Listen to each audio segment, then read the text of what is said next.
Olá pessoal, estamos mais uma vez aqui na nossa videoaula e vamos dar continuidade ao assunto chamado A Era Vargas. E para início de conversa eu gostaria que vocês olhassem a nossa imagem, olhassem a imagem do presidente Getúlio Dornelles Vargas, de quando ele assumiu a presidência, como a gente viu, no ano de 1930, e esse primeiro momento do governo dele se estendeu até o ano de 1945. Então, durante esses 15 anos do governo de Getúlio Vargas, o governo dele ficou dividido em 3 fases. A primeira fase, que foi chamada o governo provisório, que começou no ano de 1930 e foi até o ano de 1934. De 1934 até o ano de 1937, nós tivemos a fase do governo constitucional. E do ano de 1937 até o ano de 1945, nós chamamos esse último período do governo de Getúlio Vargas de Estado Novo. Então, os 15 anos do governo Vargas, que é chamada Era Vargas, está dividido em 3 períodos políticos. Do governo provisório, que já foi algo que nós já estudamos na aula passada, a gente destacou que Getúlio Vargas procurou se legitimar na presidência da República. Ele havia assumido a presidência através de um golpe político, ele tinha participado da eleição de 1930, foi derrotado, mas mesmo assim ele tomou à força a presidência do presidente eleito, que tinha sido justamente Júlio Prestes. E para se confirmar como presidente da República, Getúlio Vargas ele rasga a Constituição brasileira que estava em vigor, que era a Constituição de 1891. Então aquela Constituição não tinha valia alguma para o governo de Vargas, já que ele tinha deflagrado um golpe político para assumir a presidência da República.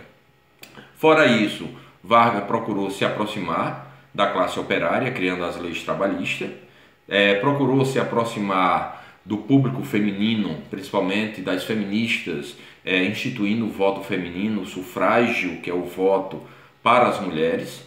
E Getúlio Vargas criou durante o governo provisório o famoso sistema de interventorias, que ele acaba com as eleições para governadores dos estados, e o próprio Getúlio Vargas é ele quem vai nomear os futuros governadores, sendo que esses futuros governadores vão receber o nome de interventores, porque é o nome de sistema de interventorias. Então Vargas vai colocar no poder todas aquelas pessoas que o apoiam.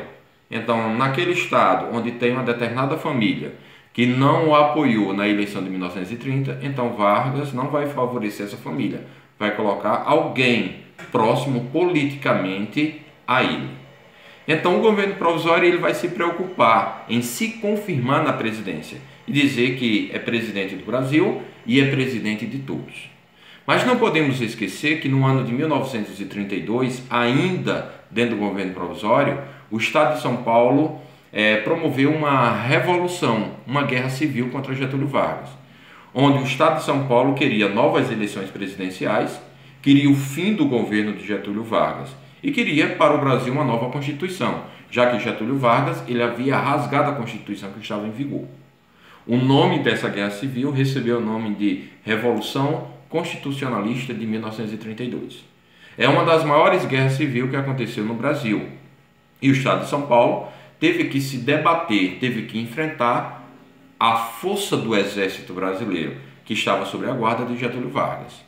Nessa revolução, Getúlio Vargas sai vencedor, ele derrota o Estado de São Paulo depois de quase 2 anos de conflito, Então, quase 2 anos de conflito, 32 foi o início da Revolução, então, quase em 34, essa Revolução ela chega ao seu término. E à medida que a Revolução se acaba, Getúlio Vargas ele acaba atendendo em partes aquilo que era reivindicado pelo Estado de São Paulo. Por que em partes? Porque nem tudo que o Estado de São Paulo objetivava nessa guerra civil contra Getúlio acabou não atendendo. Por exemplo, o Estado de São Paulo queria que Getúlio Vargas deixasse a presidência da República. Então Getúlio Vargas não vai fazer isso, ele vai continuar presidente. Mas Getúlio Vargas ele vai acabar fazendo uma nova Constituição, porque não tem como governar o Brasil sem leis constitucionais. Ele fará essa nova Constituição e fará uma nova eleição presidencial. E ao fazer essa Constituição, mandar elaborar essa Constituição, baseado naquilo que ele pensava, então a gente não tem nenhuma dúvida depois que ela for aprovada, for sancionada, essa Constituição vai favorecer inteiramente o próprio Getúlio Vargas. Tanto é que, depois que a Constituição é promulgada e sancionada por Getúlio Vargas, ele realiza a eleição presidencial. E nessa eleição ficou determinado o voto feminino. Nessa eleição ficou determinado que o presidente que fosse eleito teria o poder de governar o Brasil por 4 anos e não teria direito à reeleição. E aí, com as leis eleitorais já fixas no ano de 1934, com a aprovação da Constituição de Vargas, Vargas se lança candidato a presidente da República. E aí você pergunta, mas professor, a Constituição não permitia a reeleição? Sim, não permitia. Getúlio Vargas não estava concorrendo a uma reeleição. No ano de 1930 ele tinha sido candidato, mas foi derrotado e através de um golpe assumiu a presidência da República. Então, ele estava legitimamente apto a concorrer à presidência da República. E nessa eleição de 34, a Constituição dizia que em 34 não seria o povo que iria votar. O povo só votaria para presidente depois de 4 anos depois dessa nova eleição, então em 38. E aí você se pergunta, então quem é que vai votar em 1934? Getúlio Vargas determinou que seria o Congresso, o Parlamento. E o Congresso, o Parlamento, é simplesmente os deputados federais, por exemplo. E esses deputados federais, eles tinham sido praticamente escolhidos pelo próprio Getúlio Vargas para elaborar a Constituição, conforme as ideias de Getúlio, e agora com uma nova missão, eleger um novo presidente da República. Então veja como a casadinha deu certo. Em 34, Vargas se lançou candidato e o Congresso foi quem elegeu o novo presidente. E o Congresso, praticamente em 100%, acabou elegendo Getúlio Vargas presidente da República. Quando isso acontece, aí termina o governo provisório e começa a segunda fase do governo Getúlio Vargas, que é chamado governo constitucional. Esse governo constitucional, o nome diz constitucional porque ele vai ser regido por uma Constituição feita por Getúlio Vargas. E durou 3 anos. Foi de 1934 até o ano de 1937. E aí você fica perguntando, professor, o que é que de mais importante aconteceu no governo constitucional? Nós tivemos 2 fatos históricos importantes no governo constitucional. Primeiro, a organização de novos partidos políticos.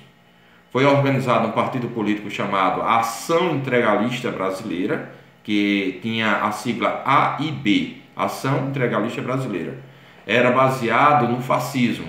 Esse partido, ele buscava ideias de outros partidos que vinham de fora do Brasil, como o fascismo italiano e o nazismo alemão. E Getúlio Vargas tinha segmento partidário com a Ação Integralista Brasileira, de Plínio Salgado. E do outro lado, um outro partido que era opositor, que era contra Getúlio Vargas, que era a Aliança Nacional Libertadora, conhecida como aliancismo, Aliança Nacional Libertadora, ANL, que também recebia influência de ideias políticas de fora do Brasil, vinha do comunismo da União Soviética, e tinha como presidente de honra o Luiz Carlos Prestes. O Luiz Carlos Prestes, que nós falamos em aulas passadas do movimento tenentista, da famosa coluna Prestes, e que nesse momento Luiz Carlos Prestes era o presidente de honra, mas não estava no Brasil, mas ele era como fosse um representante com honraria para dirigir esse partido que era contra Getúlio Vargas. Então nós temos aí essa primeira característica, que são as criações de 2 partidos políticos que vão simplesmente se gladiar, brigar durante o governo constitucional, sendo Vargas integralista, sendo Luiz Carlos Prestes opositor a Vargas, da Aliança Nacional Libertadora, representando o comunismo. O outro fato histórico importante foi uma revolta que aconteceu contra Getúlio Vargas. Essa revolta ela recebeu o nome de Intentona Comunista. E o que foi a Intentona Comunista? Foi a tentativa de derrubar Vargas e implantar o comunismo no Brasil. E quem é que vai fazer essa revolta contra Getúlio Vargas? O partido que é contra Getúlio Vargas, chamado Aliança Nacional Libertadora. Aliança Nacional Libertadora. E nessa Aliança Nacional Libertadora, nós vamos ter esses 2 personagens centrais, Esse daqui eu vos apresento, é o famoso Luiz Carlos Prestes, e essa outra aqui é chamada Olga Benário. Olga Benário, ela não é brasileira, mas vai fazer parte da intentona comunista, do movimento comunista contra Getúlio Vargas, que é o fim do governo de Getúlio e a implantação do comunismo no Brasil.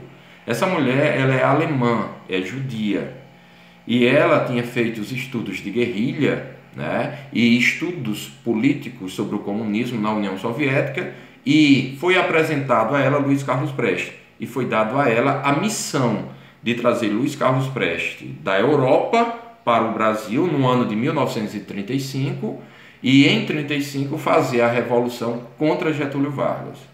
Nessa missão de trazer Luiz Carlos Prestes para o Brasil, né, Olga Benário acabou tendo um relacionamento de Luiz Carlos Prestes. Ela acabou participando diretamente do movimento contra Getúlio Vargas junto com Luiz Carlos Prestes, e nesse romance que acabou tendo com o brasileiro, ela engravidou, né? E engravidou de Luiz Carlos Prestes. Inclusive, engravidou de uma menina, de uma filha, chamada Anita Leocádia, que ainda é viva, é historiadora e é uma senhora já de idade, né? E o movimento, professor, teve sucesso contra Getúlio Vargas? Não teve sucesso. Não teve sucesso algum contra Getúlio Vargas. O movimento foi totalmente desmantelado, foi totalmente reprimido, e todas as lideranças acabaram sendo presas, né? E Luiz Carlos Prestes e Olga foram presos, né? E Olga acabou sendo deportada para a Alemanha. Eu tenho aqui a foto de Luiz Carlos Prestes, né? Ele preso, né? Em 36, depois de quase um ano. E tem uma outra foto que foi tirada aqui, essa foto em Natal, capital do Rio Grande do Norte. Porque esse movimento aqui, ele aconteceu em 3 capitais: Rio de Janeiro, que era a capital do Brasil, Recife, capital do Pernambuco, e Natal, Rio Grande do Norte. E em Natal nós temos aqui o quartel da Polícia Militar, que hoje é a famosa Casa do Estudante. Eu residi aqui, né, entre os anos de 1995 a 1998, mas que no ano de 1935, isso aí era o maior quartel da Polícia Militar do Estado, e foi bombardeado por 19 horas. Os comunistas tomaram esse quartel. Mas enfim, o movimento não surtiu efeito, mesmo em Natal tendo tido êxito, né, no mês de novembro de 35, mas logo Getúlio Vargas acabou com o movimento. Acabando com o movimento, Getúlio Vargas age para que não tenha uma nova eleição em 38, porque ele foi ameaçado através de uma revolta contra ele.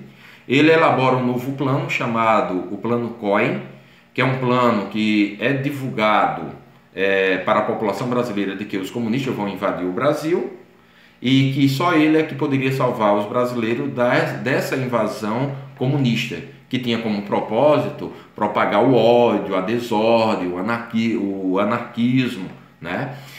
Na verdade, o Plano COI, elaborado por Getúlio Vargas, foi uma verdadeira fake news, uma notícia falsa, para que o povo brasileiro pensasse e olhasse com maus olhos para o movimento comunista e passasse a perceber em Vargas uma forma de preservar a ordem e o progresso no Brasil. Aí o povo acreditou de que os comunistas estavam tramando uma nova revolução contra o Brasil, contra Getúlio Vargas, e Getúlio Vargas acabou com a eleição de 38, deflagrando um novo golpe político, porque ele não vai realizar uma eleição presidencial, como previa a Constituição que ele tinha aprovado, e vai continuar na presidência. E continuando na presidência em 37, com a elaboração do Plano COI, surge uma nova fase que é chamado o Estado Novo. O Estado Novo é caracterizado como o período mais perverso do governo Vargas. É a ditadura de Vargas. É o período em que Vargas vai perseguir pessoas, vai torturar e não vai aceitar nenhum tipo de questionamento contra o seu governo. Mas além disso, 2 coisas eu quero que vocês depois pesquisem, mas pelo menos entendam aqui nessa videoaula.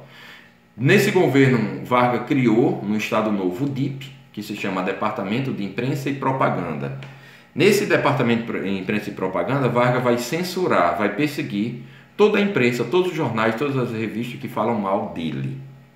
e ele vai apenas permitir propaganda positiva dele, de Getúlio Vargas. Como a gente vê aqui na imagem, né? Olha, Getúlio Vargas aqui é uma imagem de livro, de história, né? Ele apalpando o queixo de uma criança, outra criança vendo, né? Como se fosse justamente uma pessoa amável.